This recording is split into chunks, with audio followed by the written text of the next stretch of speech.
नमस्कार दोस्तों, स्वागत है आप सभी का। मेरा नाम है प्रेमपाल सिंह और आप जुड़ चुके हैं हमारे प्लेटफॉर्म के साथ। आज हम यूजीसी नेट पेपर 1 जो कि यूनिट 9 है, आपके सामने सिलेबस मेंशन है। जो भी यूजीसी की तरफ से सिलेबस डिक्लेयर किया गया है वही सिलेबस आपके सामने मेंशन है।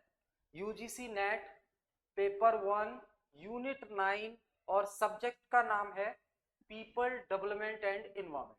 ठीक है, तो देखिए जो सिलेबस आपका मेंशन है उस सिलेबस के बारे में थोड़ा सा बात कर लेते हैं, फिर हम टॉपिक के बारे में पढ़ेंगे। सिलेबस है, पहला जो टॉपिक है आपके सिलेबस में वो टॉपिक है डेवलपमेंट एंड एनवायरमेंट, पर्यावरण और विकास। पर्यावरण और विकास आप अच्छे से समझते हैं। पर्यावरण की सुरक्षा और विकास ये दोनों एक दूसरे के विपरीत हैं। हमें कोशिश ये करनी चाहिए कि अगर हम विकास कर रहे हैं तो पर्यावरण की सुरक्षा का ध्यान हमें रखना है। तो डेवलपमेंट एंड एनवायरमेंट ये आपका टॉपिक है। इसमें आपको मिलेनियम डेवलपमेंट गोल्स पढ़ने हैं, जिसे आप एमडीजी बोलते हैं। क्या बोलते हैं? MDG, millennium development goals. और उसके बाद फिर मिलेनियम डेवलपमेंट गोल्स को रिप्लेस कर दिया जाता है सस्टेनेबल डेवलपमेंट गोल से। तो ये आ जाएंगे आपके सस्टेनेबल डेवलपमेंट गोल्स, यानी कि एसडीजी। तो सन 2000 में ये स्टार्ट हुए थे मिलेनियम डेवलपमेंट गोल्स। ठीक है, और उसके बाद 15 में ये स्टार्ट होते हैं इसको रिप्लेस करके। तो इनके बारे में आने वाली क्लासेस में हम डिटेल में पढ़ेंगे टॉपिक वाइज। अगला जो टॉपिक है आपका human development, human environment interaction, human का और इन्वायरमेंट का आपस में इंटरेक्शन। तो इसमें anthropogenic activities their impact on environment, यानी कि व्यक्ति के द्वारा जो एक्टिविटी की जाती है उनका असर पर्यावरण पर क्या पड़ता है, उन एक्टिविटीज को हमें स्टडीज करना है और जो बेटर सॉल्यूशन है उसको हमें फाइंड आउट करना है। तीसरा टॉपिक है आपका इन्वायरमेंटल इश्यूज। बहुत प्रकार के पर्यावरणीय मुद्दे होते हैं जिन्हें हमें स्टडी करना है, जिन पर यूजीसी नेट बहुत ज्यादा प्रश्न पूछती है। जैसे कि लोकल मुद्दे भी हो सकते हैं, वो रीजनल मुद्दे भी हो सकते हैं और ग्लोबल मुद्दे भी हो सकते हैं, वैश्विक स्तर के मुद्दे भी हो सकते हैं। इसमें हम एयर पॉल्यूशन के बारे में पढ़ेंगे, वाटर पॉल्यूशन के बारे में पढ़ेंगे, कौन कौन से कॉजेज हैं, क्या क्या कारण हैं जिनकी वजह से ये पॉल्यूशन सामने आता है। सॉइल पॉल्यूशन क्या होता है जिससे सॉइल की फर्टिलिटी डिग्रेड हो जाती है, सॉइल डिग्रेड हो जाती है। नॉइज पॉल्यूशन के बारे में पढ़ेंगे और लास्ट में फिर वेस्ट के बारे में पढ़ेंगे, है ना। कचरा, जिसमें सॉलिड वेस्ट भी हो सकता है, लिक्विड वेस्ट भी हो सकता है, बायोमेडिकल हो सकता है, हैजार्डियस इलेक्ट्रॉनिक वेस्ट भी हो सकता है। उसके साथ ही हम क्लाइमेट चेंज के बारे में पढ़ेंगे। क्लाइमेट चेंज को लेकर वर्ल्ड के लेवल पर बहुत सारे नेगोशिएशंस हुए हैं, समझौते हुए हैं, उन सारे समझौते के बारे में हमें पढ़ना है इसमें। तो क्लाइमेट चेंज और it's socio economic and political dimensions को हम समझेंगे। क्यों हम जो समझौते कर चुके हैं इंटरनेशनल लेवल पे, चाहे हम देखो नीचे मेंशन भी है ये Montreal protocol, Rio summit, convention on biodiversity CBD, Kyoto protocol, Paris agreement, है ना, इंटरनेशनल सोलर अलायंस जो कि इंडिया का ही इनिशिएटिव है ग्लोबल लेवल पर। तो इनको हम पढ़ते हैं क्लाइमेट चेंज के अंडर में। और impact of pollutants on human health. अब जिस वजह से पॉल्यूशन होता है तो उन्हें हम पॉल्यूटेंट्स बोलते हैं, कारक। उनका ह्यूमन की हेल्थ पर क्या इम्पैक्ट पड़ता है वो हम कैटेगरी वाइज देखेंगे। जैसे कि वाटर पॉल्यूशन जब पढ़ेंगे तो वाटर पॉल्यूशन होने की वजह से ह्यूमन हेल्थ पर क्या इम्पैक्ट पड़ता है वो चीज समझेंगे। और साथ ही साथ ये आपका सॉइल पॉल्यूशन होने से क्या प्रभाव पड़ता है वो सारी चीजें हम देखेंगे। अगला जो टॉपिक है, फिफ्थ टॉपिक, वो है आपका नेचुरल एंड एनर्जी रिसोर्सेज। यहाँ पे विभिन्न प्रकार के संसाधनों के बारे में हमें पढ़ना है। नेचुरल यानी कि प्राकृतिक संसाधन और ऊर्जा संसाधन, एनर्जी रिसोर्सेज के बारे में हमें पढ़ना है। तो इसमें solar resource, wind resource, soil resource, soil भी एक प्रकार का रिसोर्स है। अलग अलग प्रकार की मिट्टी हमें भारत में देखने को मिलती है जिसकी अलग अलग खास बात होती है, अलग अलग फसलों के लिए वो उपयुक्त मानी जाती है और उसमें मिनरल्स की मात्रा, खनिज की मात्रा पाई जाती है, जिस वजह से फसल के प्रोडक्शन पर, उत्पादन पर बहुत प्रभाव पड़ता है, सकारात्मक प्रभाव पड़ता है। ठीक है। Hydro energy, geothermal energy, biomass, nuclear and forest resources के बारे में हमें पढ़ना है। इसमें हम फॉरेस्ट जब पढ़ेंगे तो इंडिया फॉरेस्ट रिपोर्ट भी देखेंगे, हम इंडिया फॉरेस्ट रिपोर्ट भी देखेंगे जो लेटेस्ट है। उसमें हमें ये पता लगेगा कि करंट में क्या सिनेरियो है फॉरेस्ट को लेकर, किस स्टेट में ज्यादा फॉरेस्ट है, किस में कम है, कहां पर ज्यादा फॉरेस्ट को काटा गया है, कहां पर नुकसान हुआ है, कहां पर नए फॉरेस्ट का एरिया इंक्रीज हुआ है। वो सारी चीजें इस रिपोर्ट के बिहाफ पर हम समझेंगे, ये क्वेश्चन पूछे जाते हैं। फिर नेचुरल हिजार्ड्स और डिजास्टर के बारे में पढ़ेंगे और मिटिगेशन स्ट्रेटजीज, यानी कि जो प्राकृतिक आपदा आती है, मानव निर्मित भी हो सकती है कोई आपदा, प्राकृतिक आपदा भी हो सकती है, और उसको उससे निपटने के लिए कौन कौन सी स्ट्रेटजीज हैं, कौन कौन से इनिशिएटिव हैं जो गवर्नमेंट ऑफ इंडिया के द्वारा लिए गए हैं। इसमें हम जैसे नेशनल डिसास्टर मैनेजमेंट अथॉरिटी के बारे में पढ़ेंगे, जो राष्ट्रीय स्तर की ऑर्गेनाइजेशन है, टीम है जो हेल्प करती है। फिर हम स्टेट डिसास्टर मैनेजमेंट अथॉरिटी के बारे में समझेंगे, और हर डिस्ट्रिक्ट में भी डिस्ट्रिक्ट डिसास्टर मैनेजमेंट अथॉरिटी भी होती है। तो ये केंद्र के स्तर पर, राज्य के स्तर पर और जिला के स्तर पर होती है। तो इसे हम समझने का प्रयास करेंगे, और जो नेशनल डिसास्टर मैनेजमेंट रूल है उनके बारे में भी हम समझेंगे। फिर इन्वायरमेंटल प्रोटेक्शन एक्ट 1986 के बारे में हमें पढ़ना है डिटेल में। National action plan on climate change, climate change पर नेशनल एक्शन प्लान क्या है, और इंटरनेशनल एग्रीमेंट कितने हुए हैं, समझौते कितने हुए हैं, कन्वेंशंस कितने हुए हैं, वो हमें समझना है। तो इसमें हम Montreal protocol, Rio summit, convention on biodiversity, Kyoto protocol, Paris agreement, international solar alliance, ये सब के बारे में हमें डिटेल में चर्चा करनी है। आई होप चीजें क्लियर हैं, ठीक है।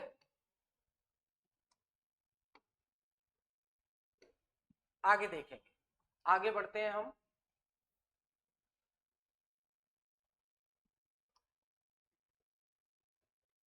अब देखिए, बिल्कुल इंट्रोडक्शन क्लास है ये। इन्वायरमेंट होता क्या है, तो भैया इन्वायरमेंट का मतलब होता है all the external condition, surroundings and influences that affect the life of organism.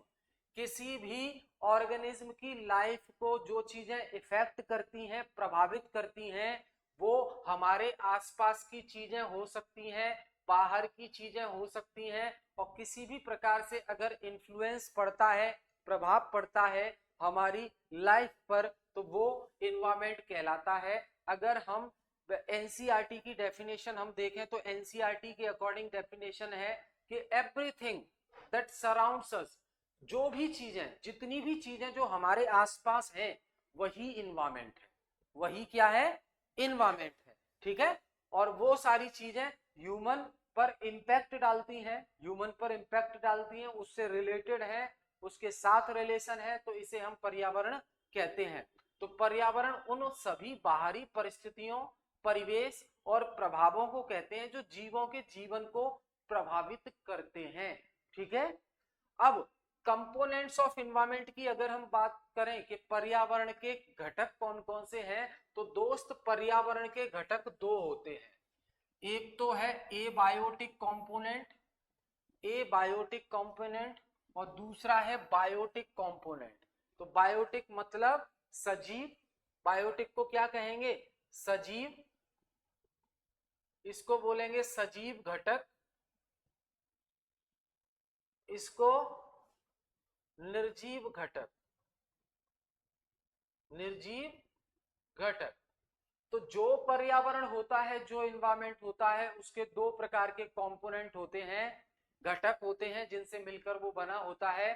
Environment के कंपोनेंट में बायोटिक कंपोनेंट भी हो सकते हैं, जैसे कि प्लांट्स, एनिमल, माइक्रो ऑर्गेनिज्म।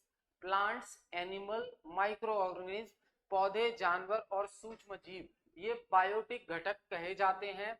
ए बायोटिक कंपोनेंट में आ जाएगा आपका एयर आ जाएगा, वाटर आ जाएगा, सॉइल आ जाएगा, टेम्परेचर आ जाएगा, लाइट आ जाएगी, समझ रहे हैं, ये सारी चीजें आपकी ए बायोटिक कंपोनेंट में आ जाएंगी।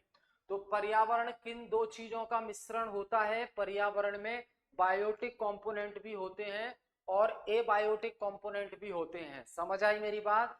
ठीक है, तो दोस्त यहां तक याद रखना है, पर्यावरण के कंपोनेंट दो होते हैं, भूलना नहीं है, बायोटिक कंपोनेंट और एबायोटिक कंपोनेंट। बायोटिक कंपोनेंट का मतलब सजीव और एबायोटिक कंपोनेंट का मतलब निर्जीव। तो बायोटिक कंपोनेंट में सजीव चीजें आ जाएंगी, प्लांट, एनिमल और माइक्रो ऑर्गेनिज्म, हम भी उसका हिस्सा हैं। एबायोटिक कंपोनेंट में air, water, soil, temperature, light etcetera, ये सारी चीजें आपकी अजीवित घटक में काउंट होती हैं। क्लियर है भाई? क्लियर है? बोलो जल्दी से। चलो आगे देखो, टाइप्स ऑफ इन्वायरमेंट, पर्यावरण के प्रकार कितने होते हैं भाई? हमने सीधे सीधे देख लिया, हमने सीधे सीधे देख लिया कि पर्यावरण किन दो चीजों से मिलकर बना होता है, एक बायोटिक कंपोनेंट होता है, एक एबायोटिक कंपोनेंट होता है। अब जो पर्यावरण होता है जो इन दो चीजों से मिलकर बना होता है, उसके कितने प्रकार होते हैं? तो पर्यावरण कितने प्रकार का होता है? तो पहला तो है नेचुरल इन्वायरमेंट, जो प्रकृति से हमें प्रदान किया गया है, नेचुरल इन्वायरमेंट यानी कि प्राकृतिक पर्यावरण। अब इसमें प्राकृतिक पर्यावरण में क्या क्या शामिल हो जाएगा? तो इसमें लैंड भी आएगा, वाटर भी आएगा, एयर आएगा, फॉरेस्ट आएगा, माउंटेन्स आएंगे, क्योंकि ये सब हमें प्रकृति से मिले हुए हैं। ये सब हमें किससे मिले हैं? प्रकृति से मिले हुए हैं। अब दूसरे टाइप का जो पर्यावरण है वो है ह्यूमन मेड एनवायरमेंट। एक पर्यावरण ऐसा भी है जो मानव के द्वारा निर्मित होता है, मानव के द्वारा बनाया जाता है, उसे ह्यूमन मेड एनवायरमेंट कहा जाता है। इसमें बिल्डिंग्स, रोड, इंडस्ट्रीज, ये सब आ जाएगा। समझ गए? तो ये भी तो एक प्रकार का पर्यावरण है, परिवेश है आपके आसपास का। तीसरा है सोशल इन्वायरमेंट। सोशल इन्वायरमेंट यानी कि सामाजिक पर्यावरण, इसमें आपके रीति रिवाज, धर्म, परंपराएं, ये सब आ जाएंगी। तो रीति रिवाज, परंपराएं, संस्थाएं, इंस्टीट्यूशंस, ये सब आ जाएंगे, सोशल इन्वायरमेंट कहलाता है। ये देखिए आप, हर प्रकार की चीज आपको यहाँ देखने को मिलेगी। बताओ समझ आई मेरी बात? चलो आगे देखो, पर्यावरण का प्रभाव क्या पड़ता है भाई? पर्यावरण का प्रभाव क्या पड़ता है? चलो यहाँ पे एक चीज और समझ लो, इकोसिस्टम क्या होता है? इकोसिस्टम क्या होता है? पारिस्थितिकी तंत्र क्या होता है? तो ध्यान रखना दोस्त, जहां एबायोटिक कंपोनेंट, जहां abiotic component, abiotic component plus biotic component, abiotic component plus biotic component आपस में इंटरेक्ट करते हैं, इंटरेक्ट करते हैं, परस्पर क्रिया करते हैं, तो वहां पे बनता है इकोसिस्टम। वहां पे क्या बनता है? इकोसिस्टम बनता है, पारिस्थितिकी तंत्र बनता है, जहां पर जीवन संभव होता है। ठीक है, तो मिट्टी भी आ जाए, हवा भी आ जाए, टेम्परेचर भी आ जाए, पानी आ जाए, जमीन आ जाए और मानव भी आ जाए, ऑर्गेनिज्म आ जाए, तो इसको हम इकोसिस्टम कहते हैं। लेकिन वही बात, जहां एबायोटिक कंपोनेंट और बायोटिक कंपोनेंट मिल जाते हैं, वहां इकोसिस्टम बनता है। अब एक सवाल याद रखना, इकोसिस्टम जो टर्म सबसे पहले प्रोपाउंड की थी, वो व्यक्ति थे एजी टांसले। एजी टांसले नाम के व्यक्ति थे जिन्होंने पहली बार इकोसिस्टम नाम की टर्म दी थी, एजी टांसले। समझ गए? अब अगर हम देखें, आपसे अगर पूछा जाए कि भैया बता दो सबसे छोटा इकोसिस्टम क्या है, तो सबसे छोटा इकोसिस्टम है पानी की बूंद। क्या है? पानी की बूंद। ये अपने आप में एक इकोसिस्टम है और स्मॉलेस्ट इकोसिस्टम है। समझ गए? और पूछा जाए सबसे बड़ा इकोसिस्टम क्या है, तो भैया और कुछ नहीं है, हमारी पृथ्वी ही अपने आप में सबसे बड़ा इकोसिस्टम है, क्योंकि इस पृथ्वी पर बायोटिक और एबायोटिक कंपोनेंट आपस में इंटरेक्ट करते हैं और जीवन संभव बनाते हैं। समझ गए? इतनी बात क्लियर है? चलो अगली बात पर आते हैं हम। देखो भाई, इंपोर्टेंस ऑफ इन्वायरमेंट, पर्यावरण का महत्व क्या है भाई? तो ये मुझे समझाने की जरूरत नहीं है, बिना पर्यावरण के क्या आप सरवाइव कर सकते हो? नहीं कर सकते। तो पर्यावरण का महत्व, इसको हम सोच भी नहीं सकते कितना महत्व है इसका। सबसे पहले पृथ्वी पर अगर लाइफ को सपोर्ट कर रहा है तो वो पर्यावरण है। अगर अर्थ पर इन्वायरमेंट ना हो, पृथ्वी पर पर्यावरण ना हो, तो लाइफ पॉसिबल नहीं है, जीवन संभव नहीं है, जीवन संभव नहीं है। प्रोवाइड्स नेचुरल रिसोर्सेज, पर्यावरण ही हमें प्राकृतिक संसाधन मुहैया कराता है, जैसे कि हमें हवा देता है जिससे हम सांस ले पाते हैं, हमें पानी देता है जिससे हम अपना जीवन संभव बना पाते हैं, नहीं तो निकल लेंगे हम। सॉइल, मिट्टी देता है, और मिनरल्स, बहुत सारे खनिज देता है जिनका इस्तेमाल हम करते हैं। फिर है माउंटेन्स, इकोलॉजिकल बैलेंस, पारिस्थितिक संतुलन बनाए रखता है ये पर्यावरण। कैसे? जैसे हमें ऑक्सीजन चाहिए, लेकिन हम रिलीज क्या करते हैं? Carbon dioxide. तो कार्बन डाइऑक्साइड को कौन कंज्यूम कर लेता है, एब्जॉर्ब कर लेता है? पेड़ पौधे कर लेते हैं। तो हम जो कार्बन डाइऑक्साइड गैस छोड़ते हैं उसे पेड़ पौधे एब्जॉर्ब कर लेते हैं, और यही पेड़ पौधे ऑक्सीजन रिलीज करते हैं, उसे हम एब्जॉर्ब कर लेते हैं।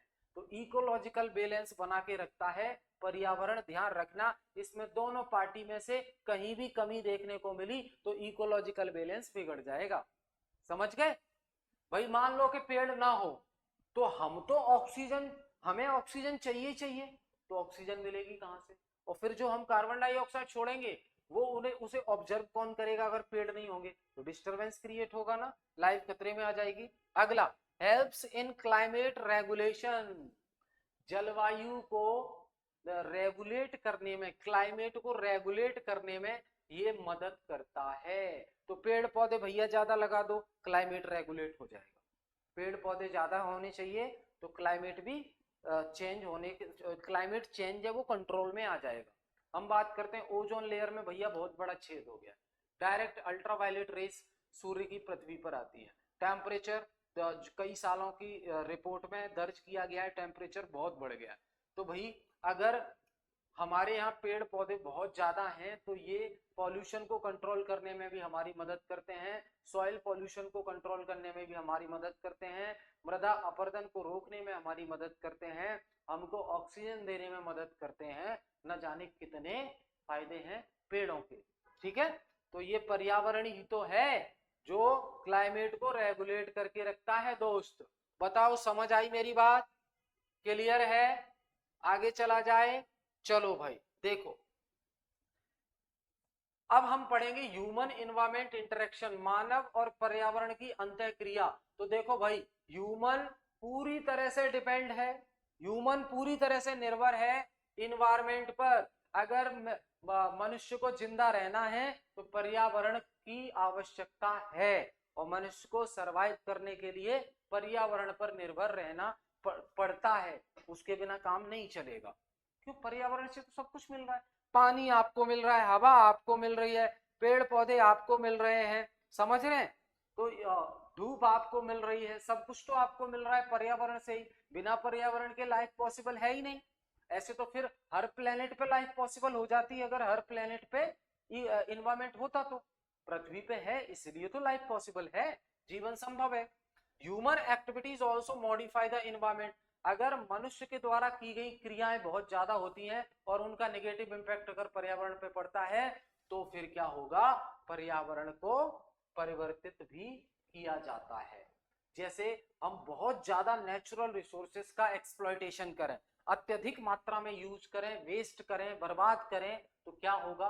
पर्यावरण ही तो डिस्टर्ब हो रहा है। तो मानव की जो हरकतें हैं ना, मैं हरकतें बोलूंगा इसको, ह्यूमन की जो एक्टिविटीज हैं, हरकतें हैं, उससे पर्यावरण में भी बदलाव देखने को मिलता है। ठीक है, एग्जाम्पल देख लो, जैसे मनुष्य रुकता ही नहीं है, जंगलों की कटाई करता जा रहा है, करता जा रहा है। भैया क्या होगा? थोड़ा तो सोच लो, कहां से लाओगे ऑक्सीजन अगर इतने पेड़ काटते रहोगे तो डिफॉरेस्टेशन मनुष्य के द्वारा की गई एक्टिविटी है, किसको नुकसान पहुंच रहा है? पर्यावरण को। ठीक, पॉल्यूशन, पॉल्यूशन पे पॉल्यूशन किए जा रहे हैं, इंडस्ट्रीज से धुआं निकल रहा है, और इंडस्ट्री से केमिकल निकल रहा है, डायरेक्ट रिवर्स में फ्लो किया जा रहा है। ठीक है, उससे जो एक्वेटिक लाइफ है, जो जल जीवी हैं, उनका जो लाइफ है वो इफेक्ट हो रही है, मर जाते हैं वो। समझ रहे हैं? तो पॉल्यूशन और अर्बनाइजेशन, हम रूरल एरिया से अर्बनाइज्ड हो रहे हैं, हम अर्बनाइजेशन की तरफ बढ़ रहे हैं, शहरीकरण बहुत बढ़ रहा है, पेड़ों की कटाई की जा रही है, नई नई सोसाइटी डेवलप हो रही है, नई नई इंडस्ट्रीज डेवलप हो रही हैं, तो ये अर्बनाइजेशन भी पर्यावरण के लिए खतरा है।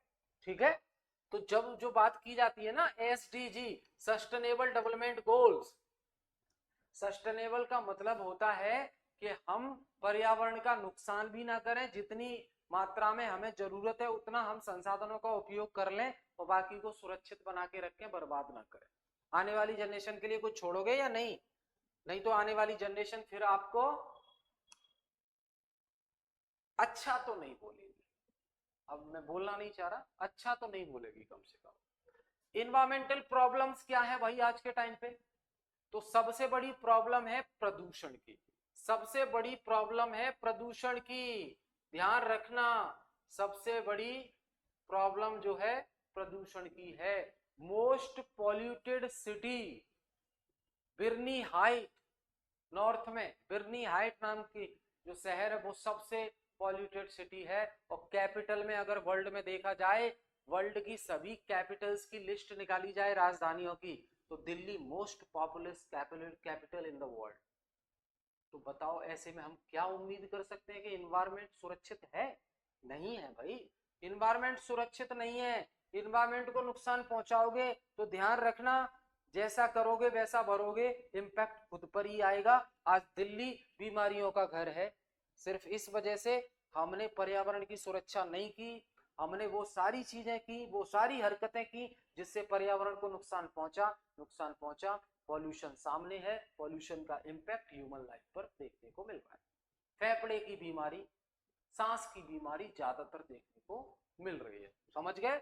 तो air pollution, water pollution and soil pollution, ये आपके मेन समस्या है। उसके अलावा क्लाइमेट चेंज से भैया दुनिया जूझ रही है, जलवायु परिवर्तन से दुनिया जूझ रही है और प्रयास कर रही है कम से कम कार्बन एमिशन किया जाए और क्लाइमेट चेंज को रोका जाए।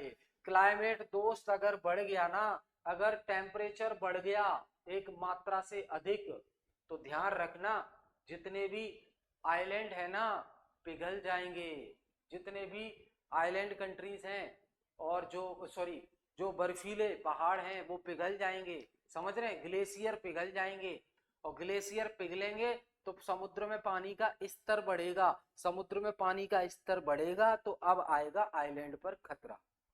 तो जो आइलैंड कंट्री है, जो ऐसी कंट्री जिनके चारों तरफ पानी पानी है, तो पानी का स्तर बढ़ा तो वो कंट्री क्या होंगी? डूबने लग जाएंगी। समझ आ रहा है? लॉस ऑफ बायोडाइवर्सिटी, बायोडाइवर्सिटी का लॉस तो हो ही रहा है भैया पर्यावरण के नुकसान से। ठीक है, जैव विविधता खतरे में है।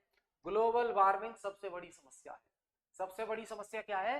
ग्लोबल वार्मिंग, वैश्विक तापमान बढ़ता जा रहा है। पिछले 1 दशक में देखें, 10 सालों में देखें तो ग्लोबल टेम्परेचर में जो वृद्धि देखने को मिली है वो बहुत ज्यादा है। कितनी है? बहुत ज्यादा। तो देख लो भाई, biggest environmental problems,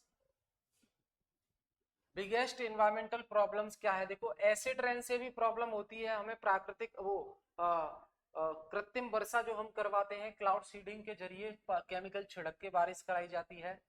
global warming तो है ही, वाटर स्केर्सिटी, पानी की कमी आ जाएगी पर्यावरण को नुकसान पहुंचाए तो। Desertification, ocean acidification, water disposal, ozone layer का डिप्लीशन बढ़ता जा रहा है, पॉल्यूशन बढ़ता जा रहा है। ये बहुत बड़ी इन्वायरमेंटल प्रॉब्लम्स है।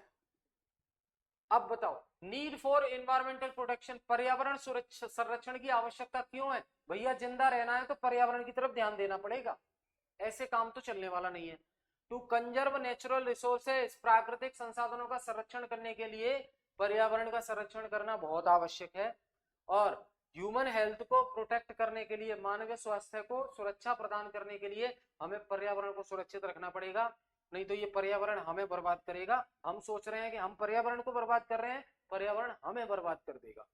To ensure sustainable development, sustainable development को हमें एंश्योर करना पड़ेगा कि भैया जितनी जरूरत है उतने संसाधनों का इस्तेमाल करें और वेस्ट ना करें, बर्बाद ना करें। यही कैसे ही कहते हैं सस्टेनेबल डेवलपमेंट। विकास तो हम करें लेकिन कोशिश ये की जाए कि विकास करने के चक्कर में पर्यावरण का नुकसान न हो जाए, जंगलों की कटाई ना हो जाए, समझ गए?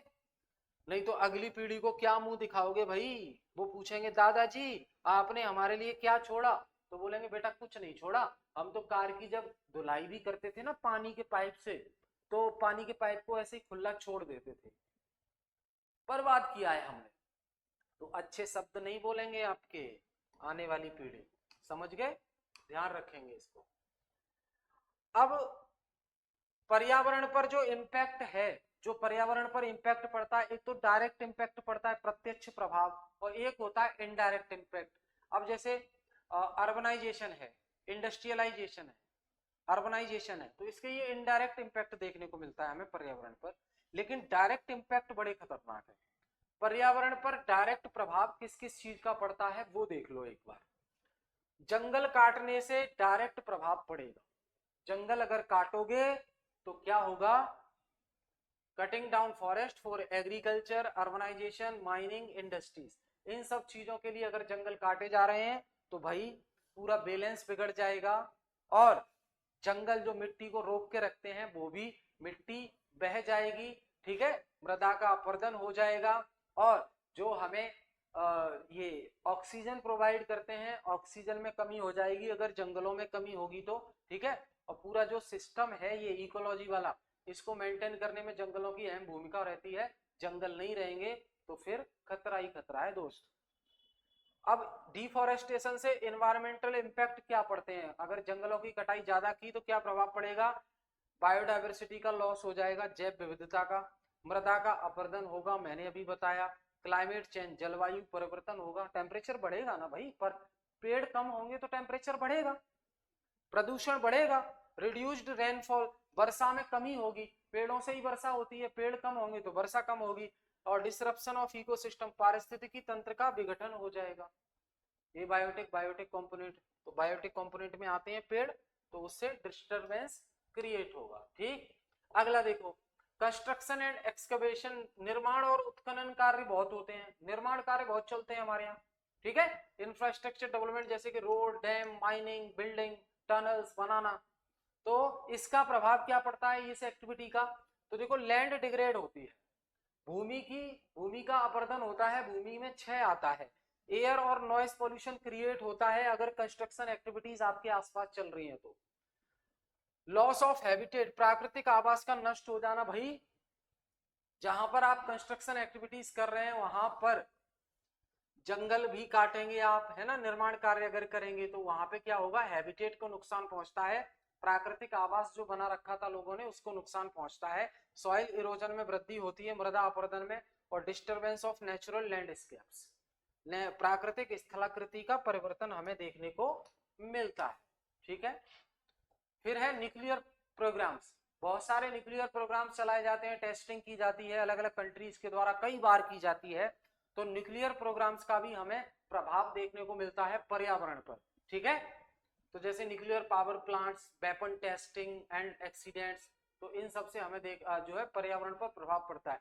एक्सीडेंट्स का मतलब अचानक से ब्लास्ट हो जाना न्यूक्लियर पावर प्लांट में, या न्यूक्लियर प्रोजेक्ट जिस पे आप काम कर रहे हो ब्लास्ट हो जाना, तो उससे भी हमें इन्वायरमेंट में इम्पैक्ट देखने को मिलता है। क्या, तो कुछ मेजर इंसिडेंट मैं आपके साथ शेयर कर रहा हूं जो न्यूक्लियर प्रोग्राम्स के फेल होने की वजह से या वहां पे एक्सीडेंटल घटना होने की वजह से घटित हुई हैं। 1979 की बात है, 1979, 3 माइल आइलैंड एक्सीडेंट, यूएसए का 3 माइल आइलैंड एक्सीडेंट, यूएसए की घटना है ये। यहाँ पे पार्शियल रिएक्टर मेल्टडाउन हो गया था, रिएक्टर का आंशिक पिघल गया था वो, release of radio active gases, और जिससे रेडियो एक्टिव गैस रिलीज हो गई थी, ठीक।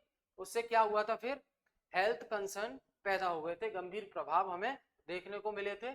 ये देखिए आप, ये मेल्टडाउन एट 3 माइल आइलैंड दिखाई दे रहा है आपको।